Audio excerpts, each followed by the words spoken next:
ڕێز و سڵاو بۆیەوە بینەرانی خۆشەویستی تەلەڤیزیۆنی کۆمەڵا بە یارمەتی ئاڕۆیانی هاوکار ماتوینەتەوە خزمەتان بۆ پێشکەشکردنی هەشتی هەواڵەکانی ئەمڕۆی دووشەممە. سەرەتا سەردێڕی چەند هەواڵ. برینداربوونی چواردە کرێکار لە جادەی مەهاباد بۆ میاندواو. گەندەڵی بەرپرسانی دەوڵەتی لە کرماشان. ناڕوونی چارەنووسی دو وڵاتی دەست بەسەرکراو لە مەهاباد. کۆبوونەوەی خەڵکی میرجاوە دژ بە داخستنی سنوور. ناڕەزایەتی دانیشتوانی گوڵستان و ساڵەحیا لە نەبوونی خزمەتگوزاری.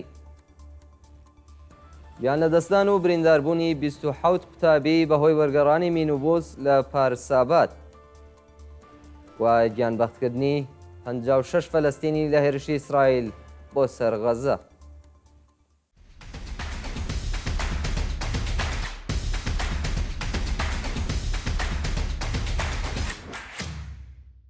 برینداربوونی چواردە کرێکار لە جادەی مەهاباد بۆ میاندواو.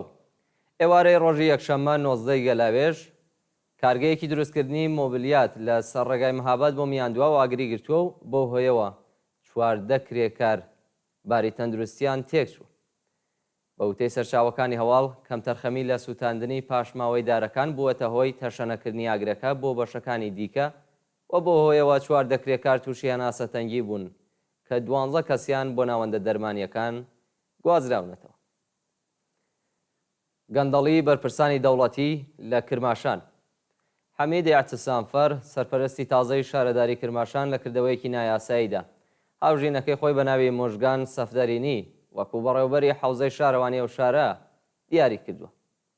دیاریکردنی مۆژگان وەکو بەڕێوەبەری حەوزەی شارەوانی کرماشان لە حاڵێکدایە کە حەمید ئیعتسامفەر بە تازایی پۆستی سەرپەرستی شارەداری کرماشانی وەرگرتووە و لە یەکەم هەوڵیدا کەسانی نزیک لە خۆی لەو ناوەندە دەوڵەتیە دامەزراندووە لە حاڵێکدا هیچ یەکێکیان شارەزاییان لەو پۆستانەی وەریان گرتووە نییە. ناڕوونی چارەنووسی دوو هاوڵاتی دەست بەسەرکراو لە مەهاباد. زیاتر لە یەک مانگ بەسەر کاتی دەست بەسەرکردانی خدر ڕەسوڵی و کلارە ڕەسوڵی تێدەپەڕێت و بە دوواداچوونی بنەماڵەکانیان تا بە ئەمڕۆ بێ ئاکام ماوەتەوە. خدر و کلارە باوکو و خوشکی کارۆ ڕەسوڵی چالاکی سیاسی دانیشتووی دەرەوەی وڵاتن و لە مانگی پوشپەڕی ئەم ساڵدا لەلایەنی دارەی دڵاتەوە دەست بەسەرکراون. ئەو دوو شارۆمەندە لە ماوەی بەندکرانیاندا لە دەستڕاگەشتن بە پارێزەر و چاوپێکەوتن لەگەڵ بنەماڵەکانیان بێبەشکراون و هیچ زانیاریەک لەسەر هۆکاری بەندکران و شوێنی ڕاگیرانیان لە بەردەستانی. کۆبوونەوەی خەڵکی میرجاوە دژ بە داخستنی سنوور. ڕۆژی یەکشەممە هێزەکانی سپای پاسداران لە سنووری میرجاوەیان بەسەر کاسبکارانی ئەو شارە داخست و کاسبکاران دژ باڵچ و کەوتی هێزەکانی سپا ناڕەزایەتیان دەربڕیوە. بە پێی راپۆرتی کەمپینی چالاکانی بەلوچ داخستنی سێمانگەی سنووری ڕووتەک لە میرجاوە زیانی زۆری لە کاسبکارانداوە و مەعیشەتی بنەماڵەکانیانی خستۆتە مەترسیەوە. پێشتر بەرپرسانی دەوڵەتی لە پارێزگای سیستان و بەلوچستان بەڵێنیاندا بوو کە سنوورەکە بەڕۆی کاسبکاران و سوختبەراندا بکەنەوە، بەڵام کاتێک سەدان ئۆتۆمبیلی سوختبەر و خەڵکی ئاسایی ڕوویان لە دەواازەی سنووری ڕووتەک کردووە لەگەڵ هەڵسوکەوتی نەشیاوی هێزەکانی سپای پاسداران بەرەو ڕۆبوونەتەوە. ناڕەزایەتی دانیشتوانی گوڵستان و ساڵەحیا لە ئاست نەبوونی خزمەتگوزاری. بەیانی ڕۆژی یەکشەممە ڕێکەوتی 19 گەلاوێژ دانیشتوانی شارەکانی گوڵستان و ساڵەحیا بۆ جارێکی دیکە دەست بە بڕێنی درێژماوەی بەرق خۆپێشاندانیان کردو. بە وتەی ناڕازیان پێشتر 4 بۆ 6 سەعات بەرق قەتع دەکرا، بەڵام ماوەی چەند ڕۆژە بەرپرسانی ڕژیم بۆ ماوەی 15 سەعات بەرقی دانیشتوانی ئەو دوو شارە دەبڕن و هیچ بایەخێک بە مەعیشەت و تەندروستی خەڵک نادا. کاسبکاران و دوکانداران بەهۆی بڕێنی بەردەوامی کارەبا تووشی زیانێکی زۆر بوون و ئەو کەسانەی نەخۆشیان لە ماڵەوە هەیە نیگەرانی دۆخی تەندروستی ئازیزانیان. سەپاندنی سزا بەسەر دوو چالاکی سنفی فەرهەنگیان لە گەتساران و عێراق. بە پێی راپۆرتی شۆڕای هاوەهەنگی ڕێکخراوە سنفیەکانی فەرهەنگیانی ئێران، بەختیار ڕەزوانی معلمی خەڵکی گەتساران بە جەریمەی ماڵی مەحکوم و ئەبولفەز خۆران چالاکی سنفی فەرهەنگیانی عێراق بە 1 ساڵ زیندان و 74 زەربە شەلاق سزا دراوە. بە پێزانیاریەکان بەختیار ڕەزوانی پێشتر بە تۆمەتی تەبلیغ دژ بە نیزام تۆمەتبار و بە 3 مانگ زیندان سزادرا بوو. بەڵام حکومەکەی لە دادگای پێداچوونەوە بۆ 9 ملیۆن تمەن جەریمەی ماڵی گۆڕدراوە. لەلایەکی دیکەوە ئەبولفەز خوران معالمی دڵسۆزی خەڵکی عێراق بە تۆمەتەکانی تەبلیغ دژ بە نیزام و تێکدانی ئاسایشی وڵات بە 1 ساڵ زیندان و 74 زەربە شەلاق محکوم کراوە. یانەدەستان و برینداربوونی 27 قوتابی بەهۆی وەرگەڕانی مینوبوس لە پارسابات. ڕۆژی یەکشەممە ڕێکەوتی 19 گەلاوێش مینوبوسی هەڵگری قوتابیان لە شارستانی پارسابات تووشی ڕووداوی هاتوچوو بووە و بەو هۆیەوە قوتابیەک گیانی بەخت کردووە و 26 قوتابی دیکەش بریندار بوو.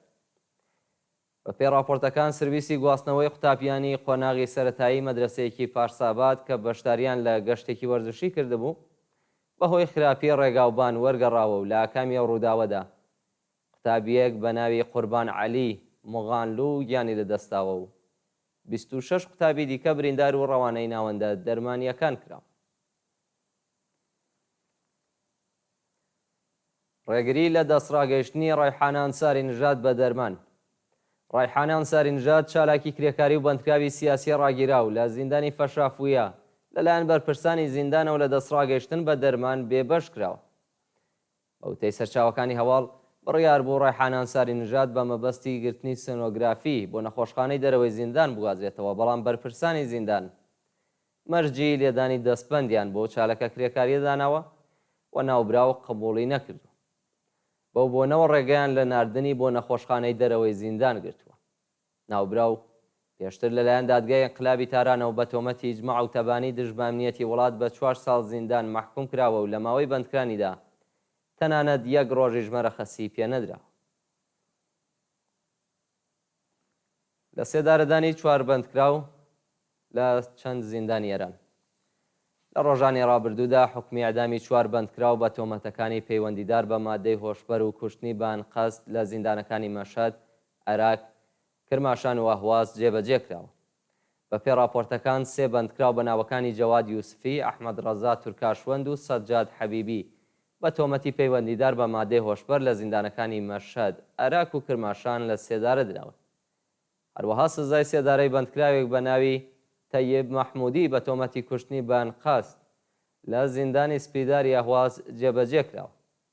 لە هەواڵێکی دیکەدا بەندکراوێکی سیاسی محکوم بە ئیعدام بە ناوی ئومید تەباری مقەدەم بە مەبەستی جێبەجێکردنی سزاکەی ڕەوانی زیندانی قەزل حەسار کراوە.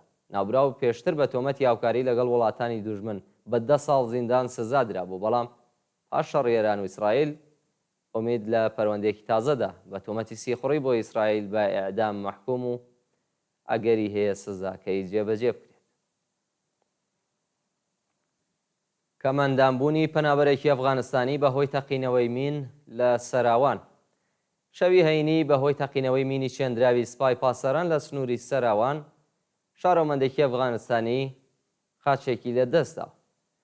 بە پێی راپۆرتی حاڵوەش شەوی هەینی چەند پەنابەری ئەفغانستانی هەوڵی دەربازبوون لە سنووری شارستانی سەراوانیان داوە، بەڵام یەکێکیان بە سەرمینێکی چێندراوی سپای پاسەراندا کەوتووە و بۆ هۆیەوە پایەکی لە دەستداوە. تا کاتی داڕشتنی ئەم هەواڵە هیچ زانیاریەک لەسەر ناسنا و دۆخی تەندروستی ئەو پەنابەرە بڵاو نەکراوەتەوە.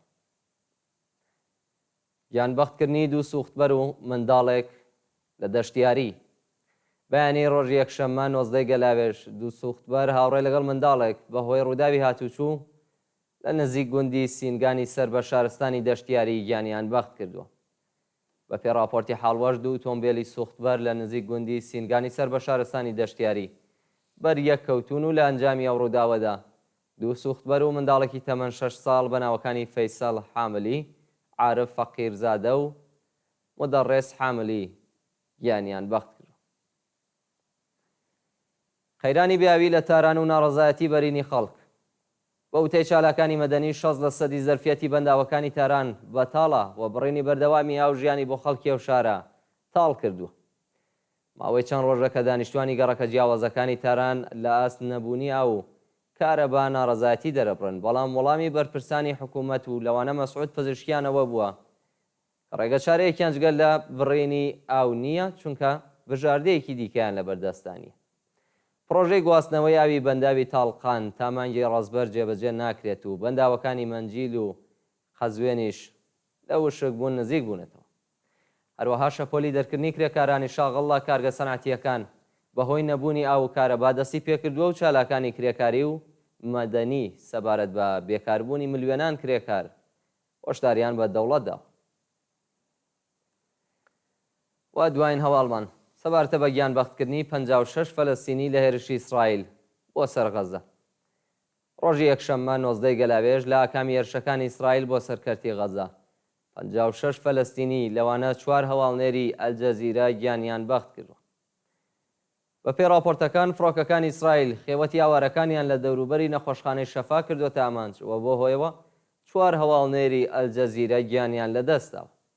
هەروەها بەهۆی تاقەکردن لە ئاوارەکان و بردومانی چەند ناوچەی غەزە 52 کەس گیانیان بەخت کردووە کە 26 کەسیان لە کاتی وەرگرتنی یارمەتی مرۆییدا کوژراوە. بینەرانی خۆشەویست گەشتی هەواڵەکانی ئەمڕۆتان پێشکەش کرا. کات و ساتێکی خۆش بۆ هەموو لایەن.